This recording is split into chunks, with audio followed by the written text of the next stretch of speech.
So, my name's Bernard. I am one of the founders at Clearscope. And as you know, AEO, GEO, LLM, and O has been on the tips of everyone's tongues, especially since the release of ChatGPT, November of 2022. So, it's been about 3 years, and the entire search landscape has really taken a change to how all of this works. First off, we have Google switching from search generative experience to AI overviews. And then you have kind of this decrease of clicks that you see going on, leaving, of course, all SEO and content practitioners puzzled, confused, and nervous about what's happening with their traffic, and more importantly, what to do about it. In today's webinar, we'll cover what's been going on, the differences between SEO versus AEO and GEO, our understanding of how AI constructs responses and how to influence them using the AEO playbook that we've been testing rigorously. We'll then talk about how to track AEO progress and how that's different than search engine optimization.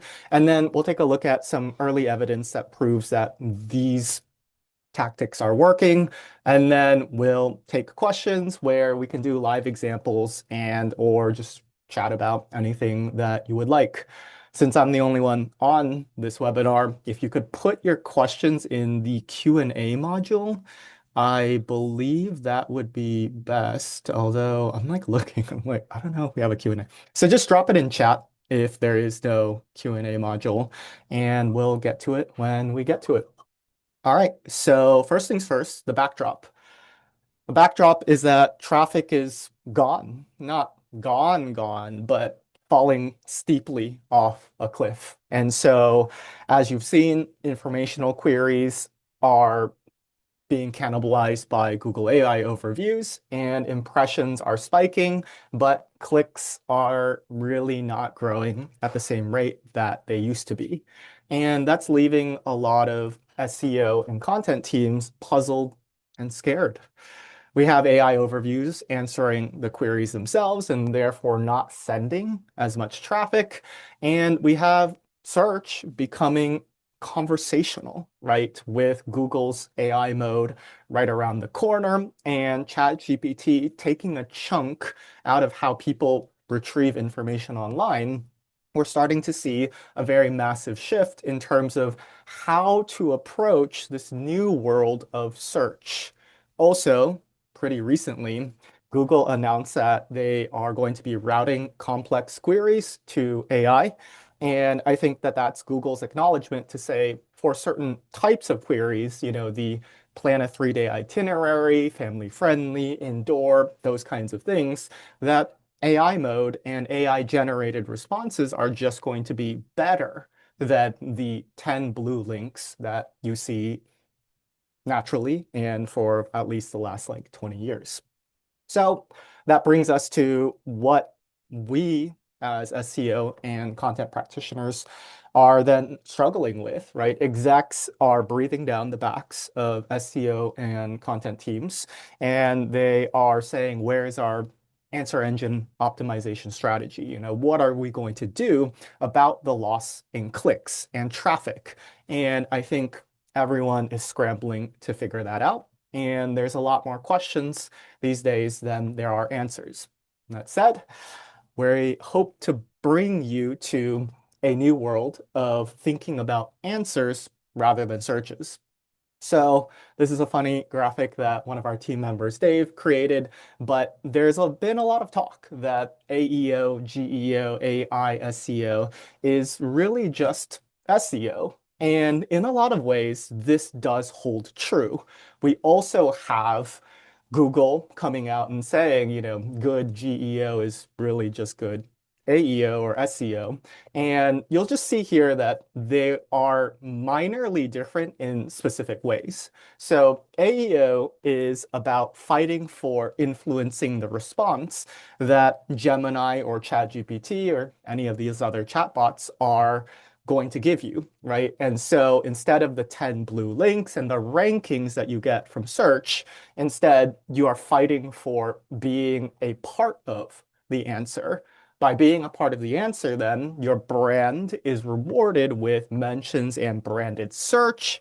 And in the traditional SEO world, you would be rewarded with search traffic. Also important to point out is that answer engine optimization is probabilistic in the sense that the response that you get is likely going to be different than the response that I get, and that's likely to vary day to day, week to week, as the models just read and respond differently. Whereas in the traditional SEO sense, right, there were basically 10 blue links and your ranking was your ranking. It didn't fluctuate that much unless Google dropped a big update. So again, this is Google. They like to reiterate that good SEO is just good GEO. And again, in a lot of ways, this is true. However, there are some core differences in how to think about it, and that revolves around the playbook that we're about to present, and also the way to track whether or not you're seeing good progress with your AEO strategies. So what we like to say at Clearscope is that AEO versus SEO, why don't you just tackle both? That brings us to the anatomy of how an AI response gets generated. And what we are looking at is the stack in which an LLM generates a response. At the very top layer, when a user prompts an agent for any given question, you get back an answer. However, how that answer gets created is within three distinct layers, right? We have a training data layer where the large language model is trained on a variety of documents, and those documents come with a knowledge cutoff. In the training data layer, the variables that would affect those particular training data would be SEO, which is domain and topic authority, and a newer component, which is brand authority, which happens to do with how well your brand gets mentioned alongside topics and entities that you want it to be associated with. Other things that LLMs will look at, which is, again is different than SEO, is the brand sentiment or online reputation for whatever it's recommending. So things like Google My Business reviews, Capterra G2 reviews, and or just how the general ecosystem is talking about your brand gets valued a lot more, and again, is different than what you would normally associate with traditional SEO. From there, what the agents do is that they validate their answer before giving the end user a response. And why you see agents perform web searches and to do reasoning and research is to make sure that they're preventing as much biases, inaccuracies, and hallucinations with their answers. Lastly, you have the memory and context layer, which is just based off of the past conversations that you've had with your different AI chatbots. And in my opinion, this is largely a black box because we don't know how AI is completely using the past context and memory, and or how an AI is going to continue to use those moving forward. That brings us to, well, the first step, right? How LLMs are trained. Not going to get too much into the weeds here, but what happens is that there's text from the web, there are scientific articles, there's books, there's Wikipedia, and what LLMs do is they ingest a large data set of documents that then train its understanding around the topics that the LLM is being asked. As you know, there was a Google shut off the top 100 rankings thing, I think around September. And what happened was that large language models were relying on the Google search index to feed their training data. And that kind of caused a catastrophic loss in both clicks, impressions across the board. But it was really Google just saying, look, we have a valuable data set and we don't want other AI models training on them. Training data, as you know or may not know, comes with a knowledge cutoff. You can see here the latest Gemini models were trained on documents up till January of 2025. Now, Google, ChatGPT, Perplexity, all these different large language models are constantly trying to update their data sets, but training a new large language model is pretty expensive. And so oftentimes you're going to see a very strong delay in the amount of time before an AI model updates the documents that are used to train it.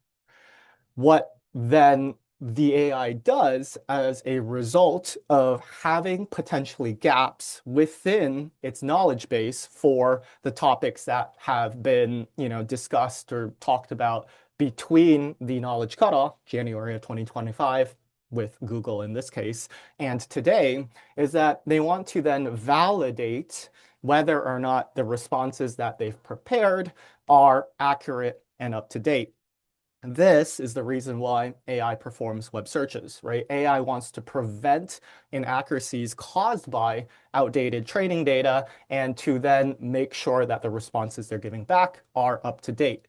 This is also why when you ask ChatGPT, you will notice that sometimes it will search and sometimes it will not search. The reason why it searches is because the AI is determining whether or not the existing training data can give an accurate answer for the prompt that the user asked. If it's something that the AI detects as, okay, we already know the answer, then the AI is going to respond solely on the training data. That said, right, if it thinks that the topic has evolved or has had some variance within, then the AI will perform a web search to validate the facts. And then, right, AI will determine if past context and memory will matter before then generating the response. So you'll see here, right, the validation layer with AI web searches can be seen when you look under the hood of how AI thinks or reasons about any particular prompt that you asked it. This is a screenshot of Google AI Studio with grounding enabled, and you can see here that for the prompt that I asked it, SEO trends for 2026, you'll see that it thinks through the response and then gives us the ability to look at how the AI is reasoning about this particular topic. This then is used to generate the response, but not before the memory and context is then added to the response to then get some sort of a personalized answer for every end user. This is why you'll see here in ChatGPT and Gemini, right, they have this concept of memory. And memory, again, is just based on all of the past conversations that you've had and what it's able to infer from those particular contexts. So you can see here, this is again Google coming out to say that when a question is asked, it goes to the LLM, but the LLM does ground its response with searches and then answers the question that the user has. Largely then, right, what we're seeing is that AEO just has an added layer of large language model reasoning, but it's still grounded in search engine optimization. This then presents us the ability to start to think about AEO and the playbook that we've been seeing work. So in essence, if you have on the left an AI response being created by training data, research and validation followed by memory and context, then we can say the two ways that we as brands can influence an AI response is by either affecting the training data layer or affecting the validation layer. The training data layer, as you've seen in a previous slide, is really slow, right? Gemini released their model, their newest model, Model 3, and the training data cutoff is still January of 2025. So by publishing content and just hoping for an inclusion, that is both unreliable and also really slow. Or what we can do is that we can try to feed the agent relevant, up-to-date content while it's performing its research and validation for the answer, and therefore influence the answer and win citations along the way. This becomes then the on-page AEO playbook that we've been recommending for our customers, our audiences, and we're seeing this work. So step by step, I'm just going to cover at least the broad high levels, and then we'll talk about each one of the individual steps. But step one is to understand the AI topic model, right? So we want to know what the AI thinks about your brand. We want to know what kinds of topics your brand cares about in terms of owning and winning for, your goals, whether they be revenue or services or, whatnot. Then what we want to do is we want to understand how we can intersect the agents during their topic research phase. So as you know, AI will perform web searches depending on whether or not it thinks that the response that it's going to give back deserves something a bit more up to date. You will see that Gemini has a distinct advantage in this particular field because Gemini is owned by Google. For ChatGPT to go and scrape Google and Bing, it's going to be a lot more expensive because they don't inherently have that data and that knowledge, whereas Google does. So Google and Gemini tends to perform way more searches and therefore produce more accurate and up-to-date responses compared to ChatGPT. Lastly, we'll talk about how to actually influence the AI response and what that means from your brand, your tracking, and your goals perspective. So step one, understand AI topic models. What we want to do here is to understand where our original topic authority is for our brand, and then to understand whether or not we have gaps within the topics that we want to own and or identify new topics to own. Here, I know there's a bit of debate around, asking AI for its opinion on a brand or, what it thinks about certain things. But in essence, it's also not bad, right? So you can see here, you can just simply go to Gemini and ask, okay, what are the core topics that are associated with your brand? And Gemini will come back and say, okay, these are the things that I think about, like content optimization, topical authority, keyword research, so on and so forth. This then presents us with our first glance at our topical authority for a brand. From here, what we would generally recommend is a keyword clustering exercise. In Clearscope, we have a keyword cluster where you can type in a high-level topic like content optimization, and you can see very quickly where a domain is strong in the topics that you want to, own and earn, and more importantly, where a brand is weak. At Clearscope, as you can see here, this is our live data. Social media content optimization is rather weak, but we excel at all of the other content optimization based queries because we've created a lot of content for that. So that's, again, topic research based off of existing owned content. But there's also topic research based off of new topics. And again, this process looks very similar to how traditional SEO would look, but you're looking at competitors, you're looking at, different topics that you want to pursue and own further, and you want to cluster those together to understand, right, all of the relevant subtopics that you want to, continue to tackle. This brings us to the next phase of AEO, and this is where things start to differ compared to the traditional SEO practice. Prompt tracking in a lot of ways is very similar to rank tracking in the traditional SEO way, but there are nuances to how this works. So we will explore all of those in the next few slides. Number one, a lot of people will ask, okay, we care about Perplexity and Claude and DeepSeek and Manus and all these other, AI chatbot platforms. But really, and ultimately, I think that Gemini and ChatGPT are the only AI platforms that are going to matter. And as you can see here, this is a similar web graphic that just showcases that Gemini is continuing to increase market share, and it's likely to continue as Google keeps adding fuel to its Gemini fire. All right, number two is prompt tracking is important to tackle the entirety of a target topic, right? In SEO speak, we've been calling this query fan out to say that when somebody asks an LLM for a particular prompt, what the AI is going to do is it's going to fan out a variety of searches based off of the topic that you asked it and its understanding of you as a person. Therefore, creating content to tackle the entirety of all of the subtopics then increases your brand surface area to then be included as a citation and influence the response that the AI is going to give back.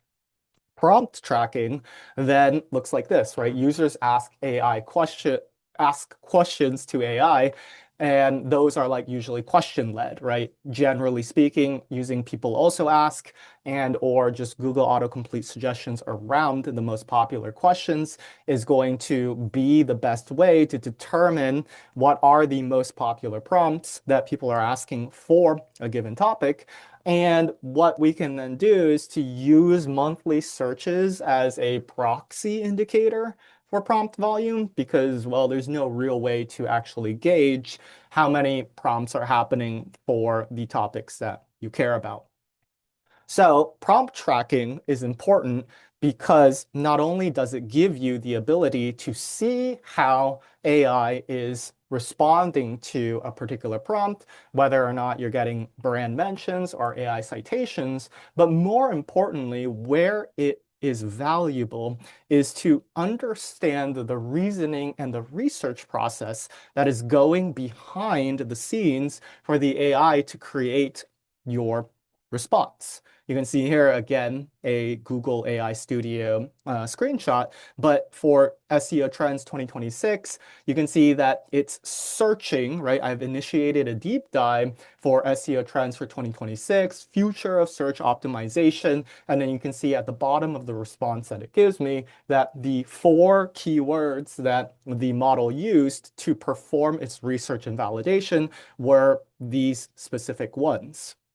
Why this starts to get very interesting happens to deal with the, again, intersection of the AI agent at the validation and research level. So this is where you start to see one of the core differences between answer engine optimization and search engine optimization. Search engine optimization, as you can see here on the left, targets keywords that users are typing into Google. We then have a search volume that we care about that's paired with a keyword difficulty. And then we understand, whether or not it's top of funnel, bottom of funnel. We create our topic clusters. We implement the hub and spoke model, and we get the traffic from where the users are typing in the keywords for, the different keywords that they're looking for. Answer engine optimization looks very different because instead of targeting what users are researching with monthly search volume, we're targeting what agents are thinking when they are creating their responses for the prompts that you're typing in, right? So topic research begins to look at prompt tracking, but more importantly, the reasoning chain that leads to the web searches that the AI is using when performing additional research and validation on the topic that you're writing about. So you can see here, example prompt, how can I optimize content for SEO? What you can see on the left is that in Clearscope will show you the entire fan out of web searches or queries that each agent, whether it be Gemini or GPT, is performing. What you will notice again on the left is that there are some SEO type queries, right? SEO content optimization best practices or keyword research for SEO content, right? Those look pretty normal and could be what users actually want to search. But in other cases, what you'll be noticing is that the AI web searches look very different and distinct, right? Content quality and EEAT in SEO, what does that even mean?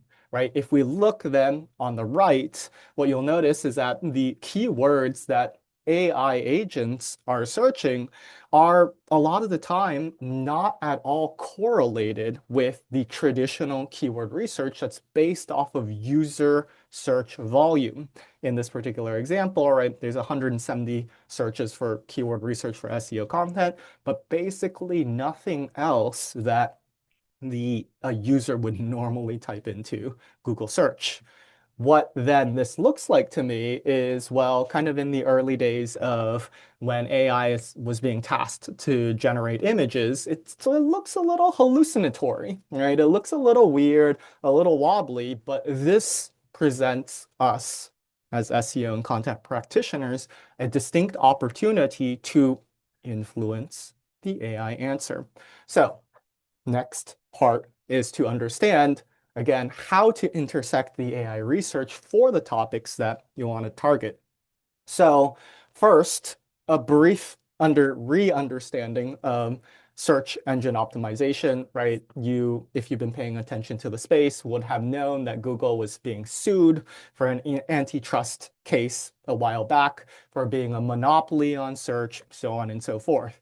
During that lawsuit, what was discovered, but more importantly, validated within the SEO community is that Google uses user engagement signal to basically figure out whether or not a piece of content deserves to be in positions, 1, 2, 3, so on and so forth. So through this interaction where users are typing in keywords, then looking at a set of 10 blue links and clicking on one of those results, Google is able to interpret that, result 2 might be better than result number 1, even though it may not necessarily completely know or understand what's on the page.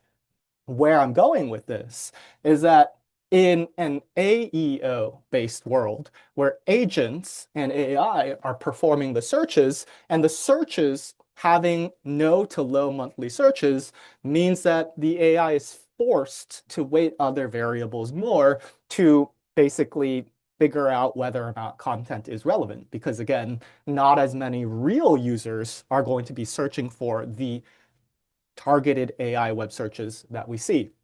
What we're starting to see then, and this is why you hear the terms chunking, cosine similarity, passage relevance, is that the AI is starting to rely more on topic authority and relevance, right? In a traditional world that you see on the right, keyword research looks at monthly search volume, keyword difficulty, and intent, top, middle, bottom of funnel, and then what ends up being scored or how that content gets ranked is based off of user engagement, which is where the concept of EEAT came from in the first place. But again, in an AI web search world where some of the queries that it's performing have no to low monthly search volume, that would mean that, again, from a traditional SEO perspective, SEO content creators wouldn't have created any content to target that particular web search, right? So there's going to be no to low competition.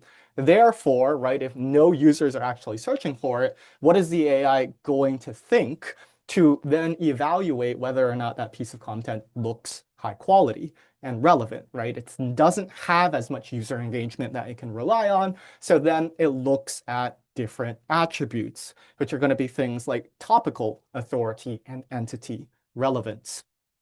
Just an interesting theory that I saw on X the other day, but it goes to show that keyword research using AI web searches is an entity-based matter, right? On the right, what David is arguing is that, in the past, short queries would have split their, entities and their weights very, like small, right? You have lawyer and you have credentials, and that's a 50-50 split. But the reasoning as to why you see AI performing these longer tail searches is because, they want to catch as many of these different embeddings and entities as they can. And that is just, again, another further nod to say that keyword research using AI web searches behaves fundamentally quite differently than the traditional user engagement signal targeting users. All right, the next step is to create quality content, not necessarily for users anymore, but for artificial intelligence. Again, just pointing out that a lot of these types of queries that AI web search is performing is going to be no to low keyword search volume, which means a lot weaker user engagement, which means that the models are going to be looking again at different things like topic authority entity, passage, relevance, so on and so forth. At Clearscope, this has been our bread and butter, right? To tell you what are the entities that are most important for any given topic that you want to create content on. Next up, publish the content. Again, right? This content is meant to be for agents and AI, but it just behaves in the same way as normal content in all kinds of different shapes and forms. All right, last phase of the AEO playbook is to actually influence the AI response. So you'll see here that AI citations influence AI responses, right? In this GIF that I have on the right, I'm clicking on, a variety of these different link icons, and you can see here what Google is trying to tell me is that the reasoning as to how it's able to have created the block, the chunk that you see on the right is because, these two particular sources or citations kind of gave it confidence that this is correct, right? So clicking around, you can see, a variety of citations being used to then generate the response that Gemini, or in this case, Google's AI mode, thinks is relevant. This is again why a lot of people say, okay, well, AI cited pages, they have a freshness factor, and that's very important. And it's important because, right, AI is looking at these pages to supplement its knowledge gaps within the topic between, its training data and today. And then, again, it's also trying to prevent any hallucinations and inaccuracies. Therefore, freshness becomes a lot more important from an AI perspective compared to an SEO perspective. AI cited pages then likely get you included in training data updates. I do not have conclusive evidence that points one way or another. It's just more of a speculative theory that at least makes sense to me, right? So if you are being cited by AI, then chances are the next time the training data updates is your content's going to be part of that knowledge graph moving forward.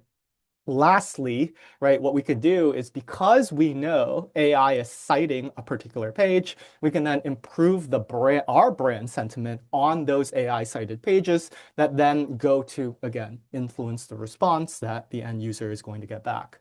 So step one, in terms of improving that brand sentiment on AI cited pages, is one, understand which pages you have on your site and which ones are getting cited by which models and for each prompt.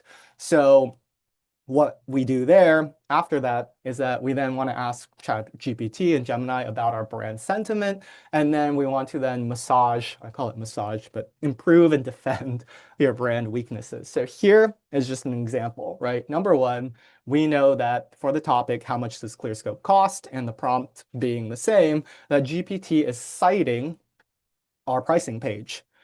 What we can then do is we can then try to understand what is the overall sentiment that's associated with our brand. And you can see here, I've clipped this a bit, but what do you think about Clearscope to ChatGPT? Again, because we are getting a citation from ChatGPT, and you'll see here that where it has weaknesses or trade-offs, it says Clearscope's often described as premium in cost. Some reviews say it may be less accessible for solo creators, very small teams, right? So we know then kind of some of the gaps and negative sentiment that the model has against our brand.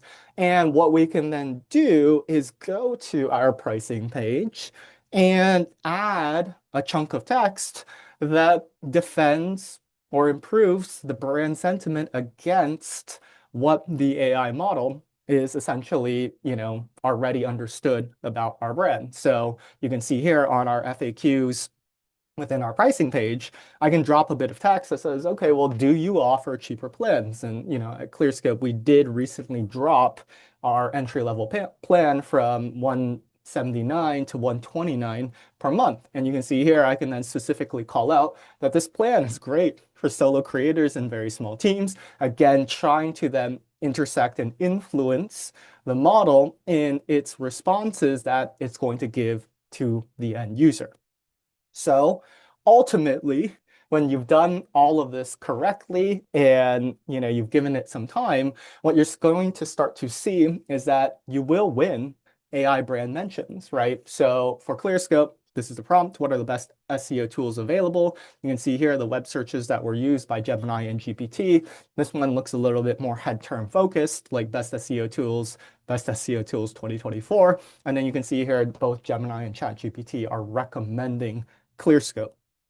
Brand mentions are not always a black or white thing, right? You're not always going to win a brand mention for the topic that you care about because specific prompt intents just don't merit a brand mention, right? Instead for the prompt, what are the best SEO tools available? What if we went with, how to do SEO, right? Again, a bit more of an informational prompt.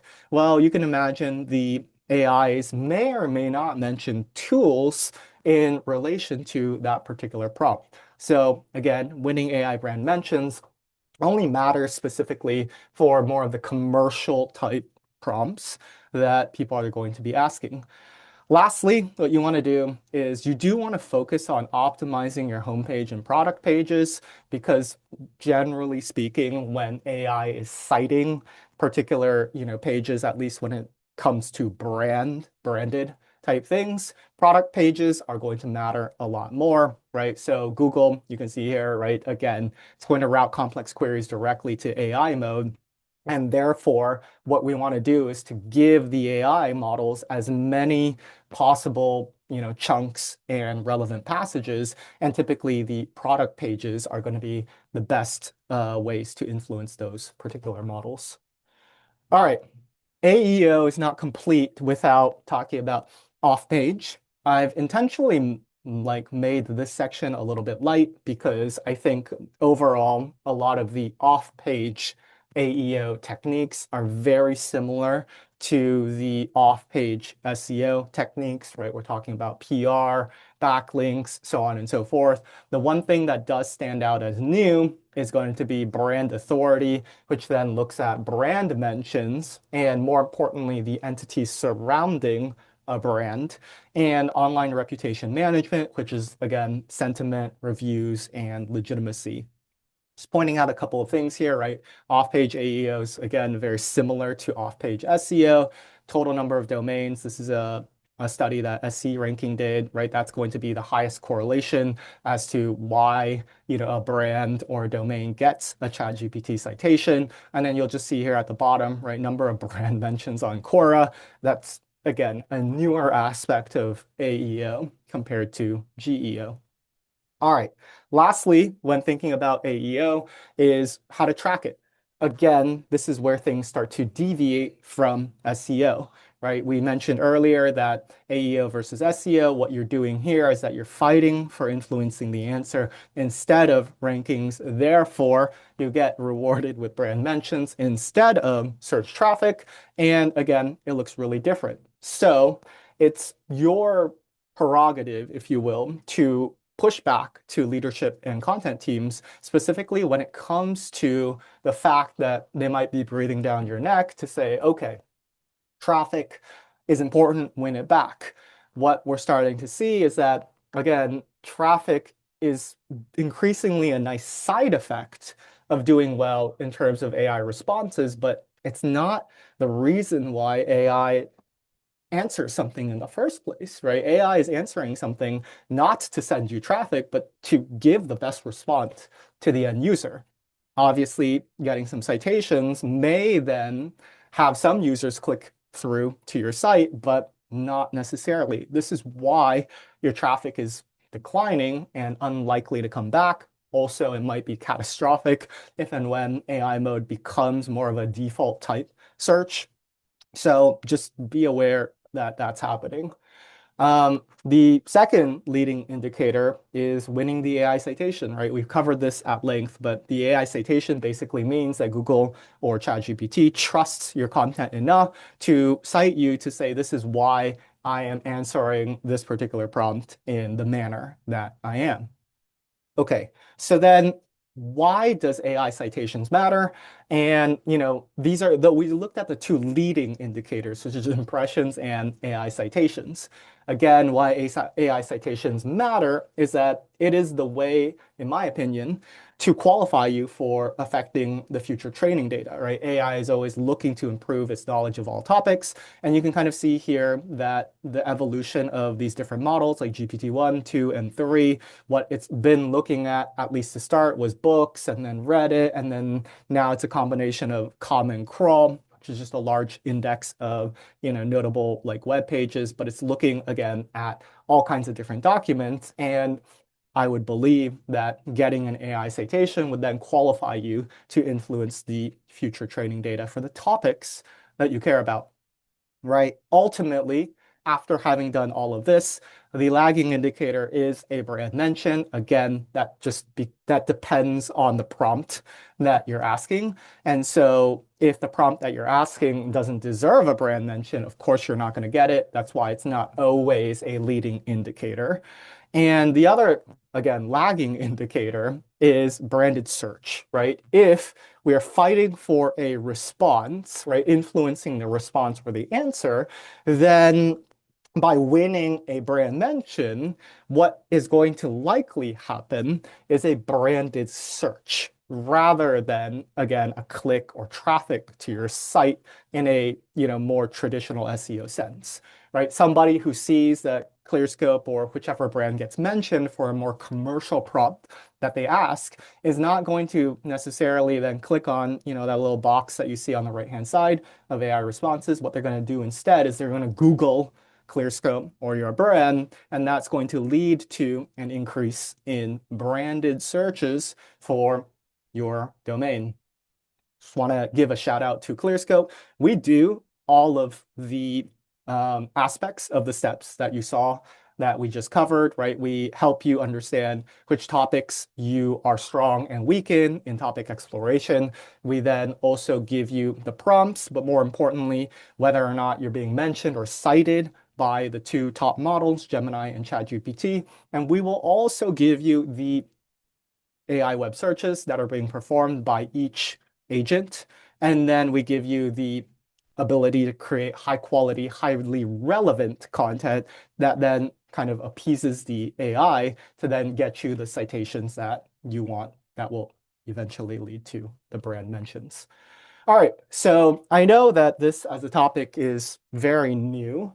And so I just want to point out that we do have a lot of early evidence that points to the fact that targeting AI web searches leads to AI citations, which then eventually leads to brand mentions. So Gaetano here, right, he first called this out by saying like Chat GPT referencing AI slop garbage, and Brittany, another key influencer in the AI SEO space, just kind of retorts and says, okay, but isn't this a reflection of search results, right? LLMs require search engines to provide URLs like this.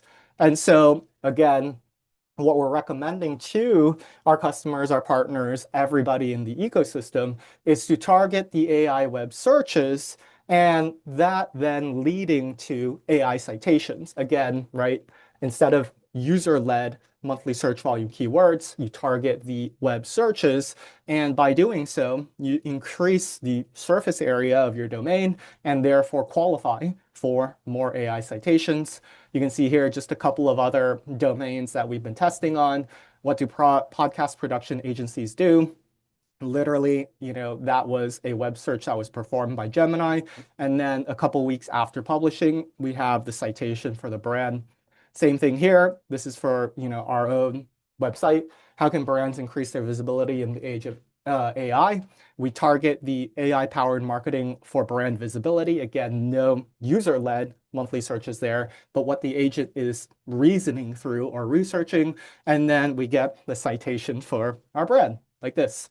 So key takeaways, just want to point these out. Your search traffic is not coming back.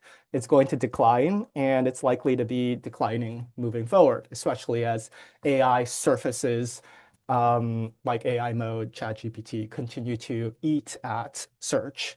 The future of search then becomes a battlefield around influencing the conversations that AI is having with users, right? So what we want to do is rethink the outcome to be influencing or being a part of the answer rather than traffic, which means our playbook is similar to SEO. That's why Google runs around saying good SEO is just good AEO or GEO, except your keyword research targets how agents perform research, and you are rewarded with citations and impressions and eventually brand mentions instead of search traffic.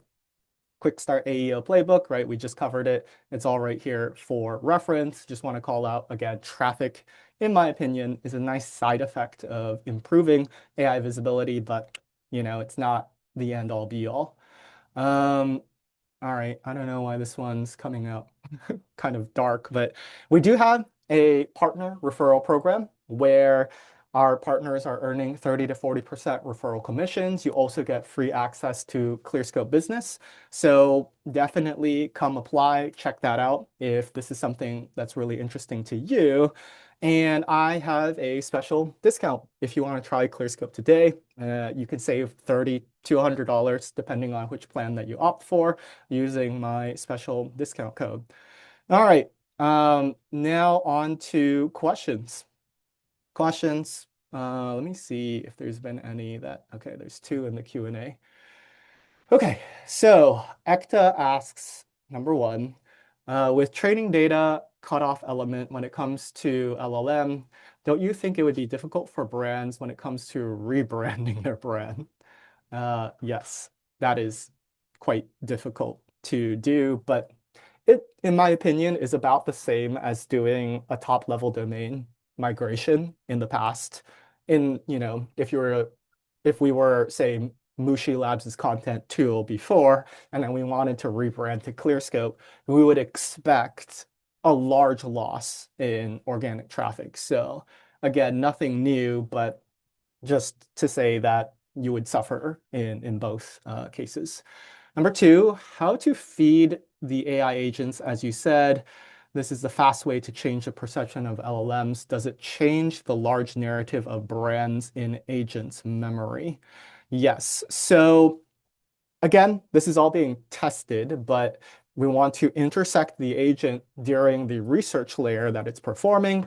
And then, in my opinion, it does influence the narrative like this, right? This is why you see in this particular slide that this graphic eagle like citation even exists because you intersected the agent as it was performing research, and therefore you're able to change the outcome, the response that the agent is giving back. All right. Ekta has some follow-ups here regarding Gaetano's mention of AI slop. Okay, yep, we're there. With improved retrieval augmented generation metrics, will this reduce slop? It's tough to say. I mean, I think that it's really no different than search in this regard, right? In the early days of search, you had a lot of gray hat actors, black hat actors that existed solely to game the system. In that way, AI and search has always classically struggled with slop or spam. And obviously, the AI teams at GPT or Gemini, I'm sure, are working on this and will improve their algorithms, but there will always be loopholes in the system that people will choose to game, and therefore, slop and garbage will continue to show up and proliferate. But then, right, it's just a cat and mouse game. In my opinion, what the future of AI slot like performing well, like what you see in this particular slide happen, is likely some sort of user engagement signal that's based off of the interaction that the user has with the agent, right? So if I'm prompting the ChatGPT for top AI ABM platforms, and then it gives back a list, right? Google or GPT is going to know how I'm responding to it, what's my sentiment, if I'm dwelling on that response for a long time, if I'm going and performing a search based off of one of its recommendations, if I'm asking follow-up questions. So a different set of user engagement signals compared to how search was done, right? Search was all click-through rates and dwell time. Whereas other aspects of, positivity within AI responses are likely to look at, response like chain, cadence, how quickly am I saying, okay, but what about this? Or sentiment, I'm like, okay, that's a bad list, right? I think the agents are going to pay attention to that to try to reduce slop recommendations. All right. Tina asks, one slide mentioned on the AEO side is that backlinks don't matter as much. Can you elaborate on this? Because this has traditionally been a big part of SEO. Yes. So I think that let's go to the off-page like stuff here. I don't think that backlinks don't matter at all, right? As you can see here, at least with the study with SE ranking, that backlinks apparently still matter quite a bit. I think that's unlikely to change. It's just to say that there is a newer consideration that is brand mentions and the weighting of the links themselves. I think, right, if in the past off-page SEO was, 80% backlink focused, I would say that off-page AEO might be 60% backlink focused and 20 to 30% like brand mention focused. So just a little bit of a difference. And then what I'm also hearing is that the links themselves, again, aren't mattering as much as the brand mentions themselves. So if you have, like a blog post that's like best SEO tools and it's recommending Clearscope but not linking to us, that's just as good as, not or having the link in the first place. All right, so Tina asks, can you quickly show again how you saw in Google how it was pulling topics to answer queries? Yes, so I'll just demonstrate it live over here. You all should have access to Google AI Studio. You can see here, we're using Gemini Flash Latest and thinking mode and grounding with Google Search. What you can then do is just ask it whatever you want to ask it, right? So I can say SEO trends 2026 like this. And then you can see here that in AI Studio, you can see exactly how the models are reasoning or thinking through the response that they're about to give to the end user. And then at the end, what you'll see when it finishes its response is the display of the search suggestions, which were exactly the searches that Gemini performed to then gather the response that you see up over here.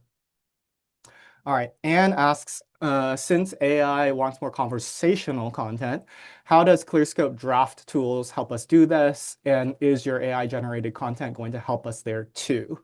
So first, maybe a bit of a correction. It's AI wants more entity rich and topically relevant content. And that, again, happens to deal with the fact that the reliance on user engagement signal is going to be a lot weaker because the web searches that AI performs, right, using this as a live example, are typically not user-led monthly searches. So AI is going to have to depend on other aspects, and we are seeing both topical authority, passage, and entity relevance play a key part. At Clearscope, we do have an AI drafting tool that gets you a very strong entity-rich piece of content, but we also then show you, as you can see here, what those entities are, whether or not these entities are being used by the agents, both Gemini and GPT within the answers. So you can see here for content quality and EEAT and SEO, you can see whether or not the AI models, Gemini and GPT, are using the entities that we are surfacing you to use on the right-hand side. All right, Jess asks, what would you suggest focusing 100% on AI agent optimization starting now, or including a mix of SEO and AEO, especially for brands without a strong foundation of SEO content? So the answer is, yeah, just split it. Like again, what we're starting to see, I'll just bring up with Clearscope, is that it's a combination of like head topics that agents are looking at, right? If we look at what are the best SEO tools available, and I look at the web searches that are being used live within this particular response, you do have the agents performing some of the head topics, right? Best SEO tools 2024. But then you start to see some of the more hallucinatory web searches that are showing up. So in this particular example, good SEO is good AEO because a lot of the keywords or the web searches that the AI is using are grounded in what traditional users would have searched. Where you start to see some variances, when you start to look at some of these other types of queries or prompts. I mean, again, all of these are just strong like SEO keywords. And then some of these become, right, a lot more weird, like deep learning performance tools. It's like, all right, that one's pretty weird. So good SEO targets the head terms, which agents are already performing searches for. It's just that good AEO starts to target the more of the web searches that are being performed, which then allows you to influence the response. Okay, few more. Megan asks, what is the best strategy you have seen to get brand mentions proactively on platforms like Reddit and Quora being banned? I'll just say that what we see a lot of people doing is using a mention listening tool. F5 bot is free. You can basically come in here and set up a list of keywords or topics that you want to monitor. And then typically what people are doing is that they're going into the places where either their competitors are being mentioned or their own brand is being mentioned or the topics that they care about is being mentioned and thoughtfully contributing to those particular discussions. I mean, yes, sometimes mods will still ban you depending on how aggressive you are with promoting your brand, but generally this is what we see happening. All right, Roger asks, will there be a recording later? There absolutely will. I am recording this and I'll send it out shortly after we're done. Robert asks, does Clearscope help with on-page schema? So on-page schema, if you're referring to it as like structured data from a, Google perspective, the answer is no, we don't help with like a traditional sense of like structured data in these like different things that Google outlines is important, but we help with the entity relevance component, right? Again, looking at one of these drafts, what we're giving you insight into is the different entity co-occurrences that should belong to any given topic that you want to create content on. Content quality and EEAT and SEO should be described with, as you can see on the right, concepts like rankings and search engines and trustworthiness and Google EEAT. So we give you insights into the different relevant entities and concepts that the AI algorithms are likely looking for. And just to really show you how this comes to light, right? What the AI algorithms are essentially doing is that they're taking blocks of text that you have. We'll just use this API example, and they're basically reading it through their machine learning. As you can see here, right? Entities that show up for this block of text around Google being headquartered in Mountain View at this address, so on and so forth, is flagging all of these different concepts or entities that belong to this particular block of text. What Clearscope gives you the visibility into is all of the relevant entities that the machine learning algorithms are actually, well, trying to look for. And then by giving the AI this sense of relevance and cohesiveness, you improve the AI's willingness to read your content, to cite it, and to use it within the response that you're going to get back. Alrighty, well, that was a lot. We're right about at time. I'll just quickly take a look at the chat. Cool. Well, seems like everybody had a pretty good experience here. And so we'll leave it at that. I will package this up, put this into a nice recording. You'll also get a link to the slides so you can absolutely have the playbook in your hands. And best of luck influencing and winning AI visibility moving forward in 2026. Take care.